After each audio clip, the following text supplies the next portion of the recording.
Nesse vídeo eu vou comentar com vocês a respeito dessa disparada de 10% nas ações de Copel que passaram a ser negociadas acima dos R$ 8. Isso por conta do rumor, que hoje não é tão rumor assim, como nós vamos comentar, a respeito de uma eventual privatização da Copel. Então vem comigo. Salve, salve, investidores! Como é que vocês estão? Sempre lembrando que antes de continuar, você clica no botãozinho vermelho de inscrever-se para ajudar esse canal, tá bom? E antes de continuar a respeito da Copel, deixa eu só trazer uma atualização aqui para vocês que importa para o setor elétrico, em especial o setor de transmissão de energia elétrica, que foi a aprovação pela ANEEL do edital de leilão de transmissão que vai ocorrer em dezembro, um leilão que nós já esperávamos. Inclusive, esse leilão é motivo de uma seguinte especulação: será que a transmissão paulista vai pagar mais dividendos? Na verdade, não pagou nada até então. Será que ela vai pagar mesmo disputando esse leilão em dezembro, cujo edital foi recentemente publicado? Olha, ela já sinalizou no ISA Day que sim, ela precisa cumprir o payout mínimo estatutário. Do contrário, ela pode ser cobrada pelo seu acionista controlador e demais acionistas. De qualquer forma, não espere grandes dividendos, porque como já ocorreu no leilão de transmissão da metade do ano, ela provavelmente tentará pegar algum lote aqui bem grande, porque ela precisa crescer, já que alguns contratos aí não estão tão longe do seu vencimento. E esse leilão da ANEEL de dezembro visará a contratação de 15 empreendimentos de transmissão, localizados em diversos estados: Espírito Santo, Maranhão, Minas Gerais, Pará, Rio de Janeiro, Rio Grande do Sul, Rondônia, Santa Catarina e São Paulo. O investimento previsto é de 3,5 bilhões de reais e os prazos de conclusão das obras variam de 42 a 60 meses. Como a gente viu no primeiro leilão, a disputa está bastante acirrada, tanto que o desconto que as empresas transmissoras estão dando nos lotes é bastante alto, e isso aperta ali a sua receita anual permitida. Até por isso que a Alupar, por exemplo, ficou mais contida naquele leilão. Já a Neo Energia e Transição Paulista foram com tudo. As novidades desse leilão e os principais lotes arrematados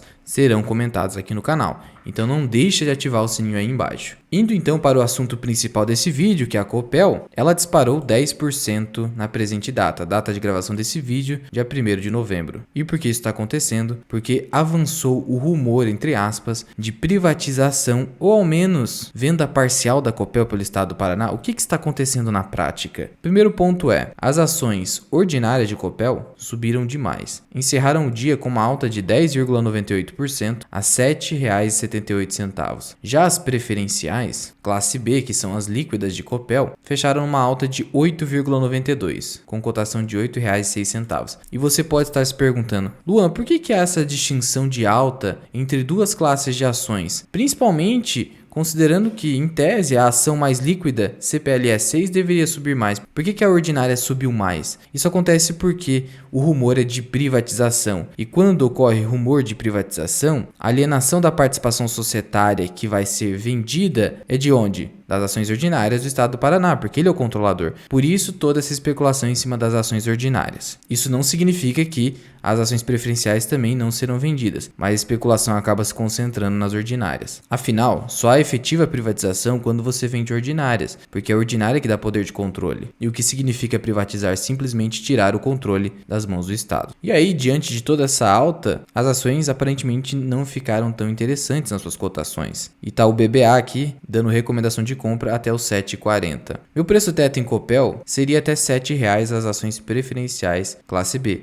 mas estou sendo conservador diante do elevado dividend yield que a companhia tem pago atualmente. Até 7,40, 7,50 seria um preço teto ali razoável, mas isso para o longo prazo. Só que agora as ações fecharam cotadas acima dos R$ 8,00. É provável uma correção, afinal nada sobe infinitamente sem fim, mas isso não deve importar muito para você, afinal as correções são favoráveis para quem pensa se posicionar a bons preços para formar um dividend yield on cost que lhe seja ali bastante rentável no longo prazo. Muito bem, tudo começou aqui com um comunicado ao mercado trazido pela Copel, em que ela trouxe ali esclarecimentos a respeito de questionamentos de ofício da B3. E a B3 questionou o seguinte: por que as ações de Copel receberam um volume de negociação tão elevado e tão discrepante no dia 24 de outubro de 2022? E nesse dia saiu uma notícia dizendo que o Ratinho Júnior tinha mudado o seu tom no sentido de privatização da Copel. Até então ele dizia que não tinha nenhuma intenção de fazer isso, e aí ele passou a ficar mais em cima do muro, dizendo,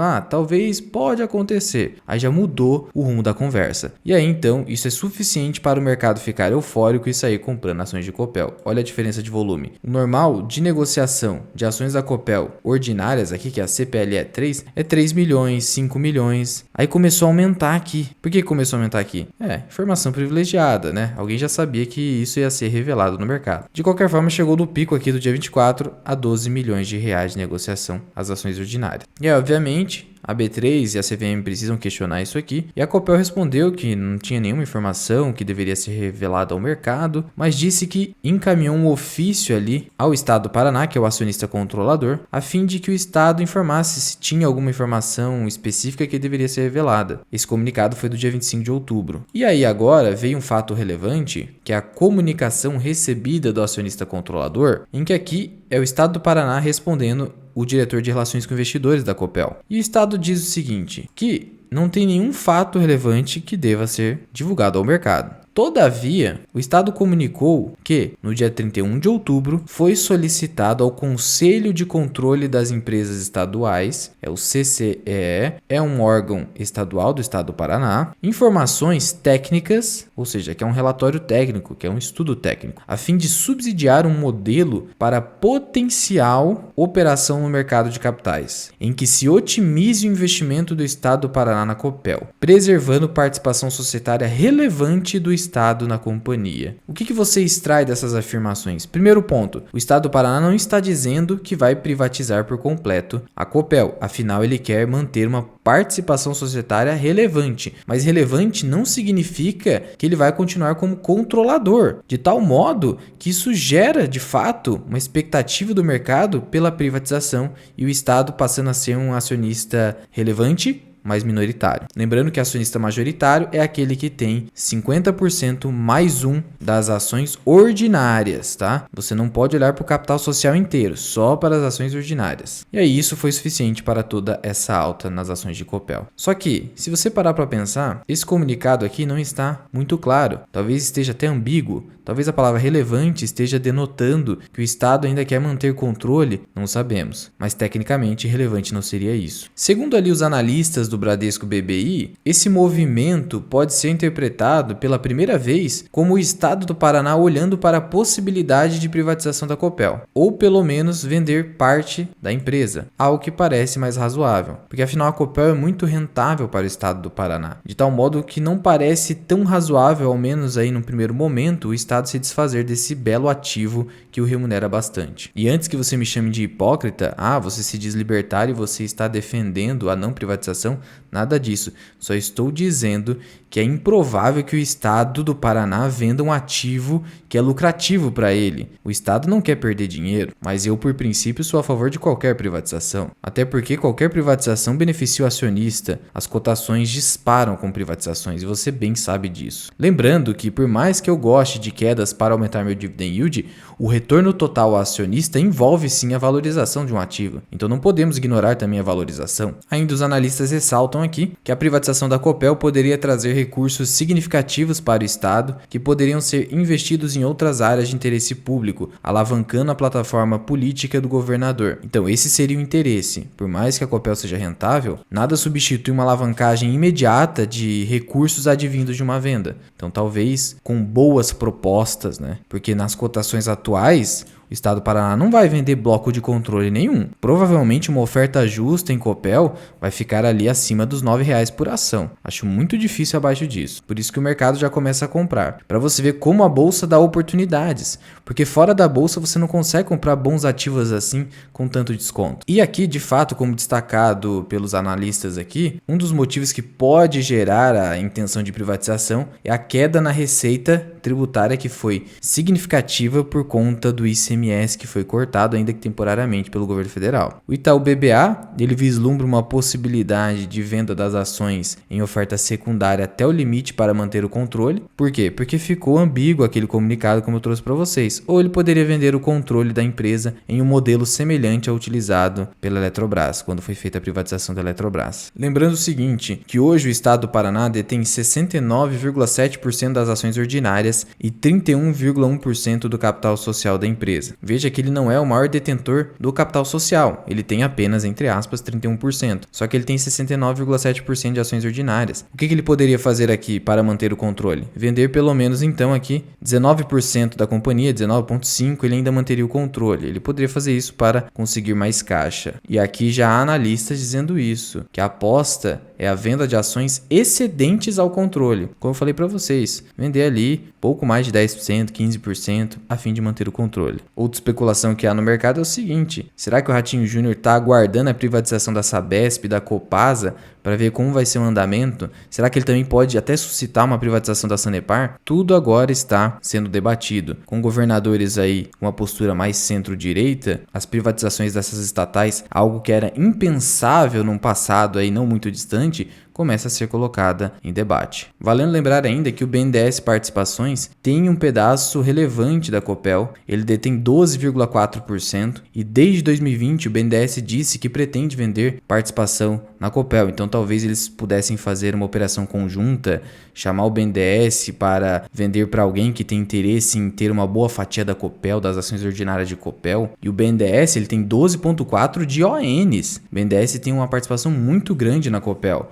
Aí você imagina só, 12,4 de ONs mais 19,7, você teria aí 30% de ONs disponíveis para venda, sem que o Estado perdesse o controle. Isso poderia ser bem interessante. E obviamente que no Copel Day, que vai acontecer ali no dia 22 de novembro de 2022, das 9 ao meio-dia, as pessoas irão indagar sobre isso. Então pode ser uma oportunidade para ter esse esclarecimento. O que nós temos hoje então é o seguinte: a privatização da Copel já não é mais algo remoto, passou a ser uma discussão em pauta, seja para vender parte das ações, seja para uma privatização efetiva. Vamos acompanhando. Lembrando que a Copel, ela recentemente adquiriu os complexos eólicos Aventura, Santa Rosa e Mundo Novo, uma aquisição bilionária, com uma tira aí real interessante superior a 10%. O endividamento da companhia não está descontrolado. Para financiar essa aquisição, a metade dela, ela tomou uma dívida aqui de IPCA mais 2% ao ano. Isso aqui é um endividamento muito barato, só grandes empresas conseguem isso aqui. E a companhia finalmente está se posicionando como um player relevante no Nordeste, participando de forma significativa na produção de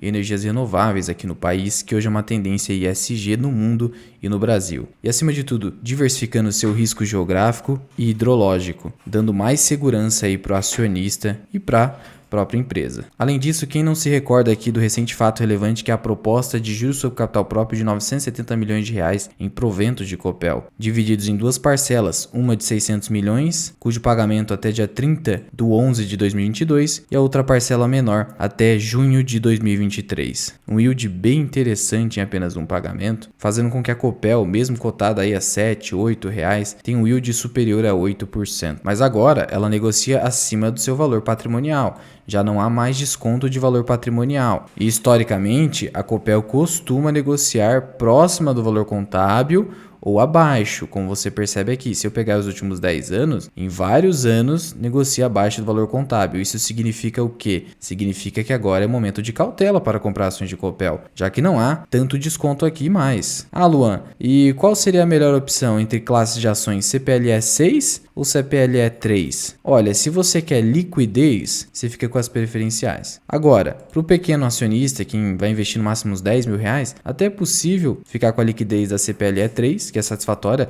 por um valor desse tamanho. Só que tem um detalhe, agora a CPLE 3 com toda essa subida passou a estar mais cara do que a CPLE 6. E isso no passado não acontecia, então isso vai cambiando conforme o momento. Então hoje eu ficaria com a CPLE 6, tanto pelo preço quanto pela liquidez. E a tendência é que, com o avanço dessa privatização, caso ela realmente venha a ocorrer, as ordinárias continuem subindo, porque vai ter uma oferta pelas ordinárias, quando ocorrer efetivamente essa desestatização. Mas já vai deixando aqui nos comentários, você acredita que essa privatização poderá ocorrer no ano de 2023, ou no mínimo dentro do mandato do Ratinho Júnior? Você tem Copel na sua carteira? Conta aqui para o Mirai. Muito obrigado por ter ficado comigo até aqui. Eu sou o Luan, esse aqui é o canal Mirai Investing. Até o próximo vídeo. Fui!